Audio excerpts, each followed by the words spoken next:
Chapter 4. A New Life on an Island. When day came, the sea was quiet again. I looked for our ship, and to my surprise, it was still there, and still in one piece. "I think I can swim to it," I said to myself. So I walked down to the sea, and before long I was at the ship and was swimming round it.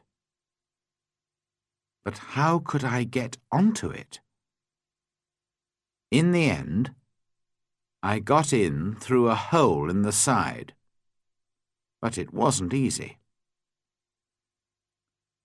There was a lot of water in the ship, but the sand under the sea was still holding the ship in one place. The back of the ship was high out of the water, and I was very thankful for this because all the ship's food was there. I was very hungry, so I began to eat something at once. Then I decided to take some of it back to the shore with me. But how could I get it there? I looked around the ship, and after a few minutes, I found some long pieces of wood. I tied them together with rope. Then I got the things that I wanted from the ship. There was a big box of food, rice and salted meat and hard ship's bread. I also took many strong knives and other tools, the ship's sails and ropes, paper, pens, books, and 7 guns. Now I needed a little sail from the ship, and then I was ready. Slowly and carefully, I went back to the shore. It was difficult to stop my things from falling into the sea, but in the end, I got everything onto the shore. Now I needed somewhere to keep my things. There were some hills around me, so I decided to build myself a little house on one of them. I walked to the top of the highest hill and looked down. I was very unhappy, because I saw then that I was on an island. There were 2 smaller islands a few miles away, and after that, only the sea. Just the sea, for mile after mile after mile. After a time, I found a little cave in the side of a hill. In front of it, there was a good place to make a home. So I used the ship's sails, rope, and pieces of wood.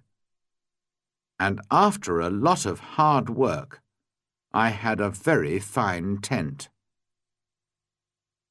The cave at the back of my tent was a good place to keep my food, and so I called it my kitchen. That night, I went to sleep in my new home. The next day, I thought about the possible dangers on the island.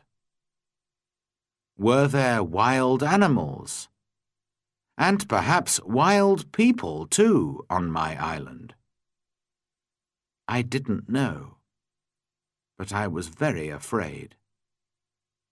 So I decided to build a very strong fence. I cut down young trees and put them in the ground, in a half circle around the front of my tent. I used many of the ship's ropes too. And in the end, my fence was as strong as a stone wall. Nobody could get over it, through it, or round it. Making tents and building fences is hard work. I needed many tools to help me. So I decided to go back to the ship again and get some more things. I went back 12 times, but soon after my 12th visit, there was another terrible storm. The next morning, when I looked out to sea, there was no ship. When I saw that, I was very unhappy. Why am I alive? And why are all my friends dead? I asked myself. What will happen to me now, alone on this island without friends? How can I ever escape from it? Then I told myself that I was lucky. Lucky to be alive. Lucky to have food and tools. Lucky to be young and strong. But I knew that my island was somewhere off the coast of South America. Ships did not often come down this coast, and I said to myself, I'm going to be on this island for a long time. So, on a long piece of wood, I cut these words. I came here on the 30th of September, 1659. After that, I decided to make a cut for each day.